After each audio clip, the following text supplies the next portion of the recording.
ఉన్నదున్నట్టు చెప్పే వాళ్ళను దూరం చేసుకుంటాం, లేనిదున్నట్టు కల్పించి చెప్పే వాళ్ళను తేలికగా నమ్మేస్తాం.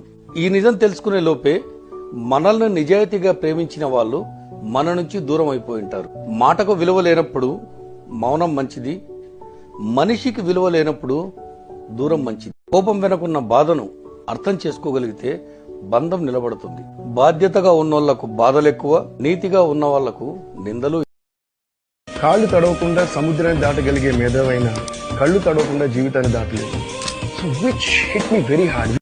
తాసుభావం పగబడితే మనిషిని కాటేసేదాకా వదిలిపెట్టదంటారు, కానీ బంధువులు పగబడితే కుటుంబాన్ని అంతం చేసేదాకా వదిలిపెట్టరు. అంత భయంకరంగా ఉంటుంది దాయాదుల పగ, బంధువుల పగ. కానీ ఒకసారి గొడవ జరిగి ఒకసారి విభేదాలు వచ్చిన తర్వాత వాళ్ళు అది ఎలా పగపడతారంటే చాలా సంవత్సరాలు వెయిట్ చేస్తారు, ఎప్పుడు దొరుకుతారు. మన మీద దాచుకున్న పగని పాము తొందరగానే బయటపడింది, కానీ వీళ్ళు ఎట్టగాదు, చాలా సంవత్సరాలు వెయిట్ చేస్తారు. వెయిట్ చేసి దొరికాడు రా ఇప్పటికని చెప్పి అందరూ ఒక టీం వైపు ప్లాన్ చేస్తారు. మనకు సపోర్ట్ చేసినట్టు చేసి తీసుకుపోయి వేస్తారు గుంతలో. ఎవరినైనా నమ్మండి కానీ మనుషులను అసలు నమ్మొద్దని ఒక సినిమాలో డైలాగ్ ఉంది. అడవిలో జంతువులాగా బతకాలండి.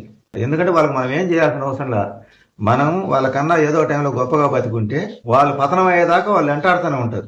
వాళ్ళు ఇప్పుడు ఎంత స్థాయిలో ఉన్నా కానీ మన మీద పగ తీరంటే ఇంక వాళ్ళ కళ్ళ ముందు మనం ఉండకూడదు, పూర్తిగా పతనం అయిపోయి అడుక్కునే స్థితికి రావాలి. సరే ఆ స్థితికి వచ్చి అయ్యా అమ్మ అన్న ఊరుకుంటారా, పొడుస్తారు. ఎవరికైనా ఇదే గుర్తు పెట్టుకోండి, ఒకసారి గొడవలు వచ్చి ఎదురేకమైపోయిన తర్వాత మంచిగా నటిస్తూ మన దగ్గరికి వస్తారు.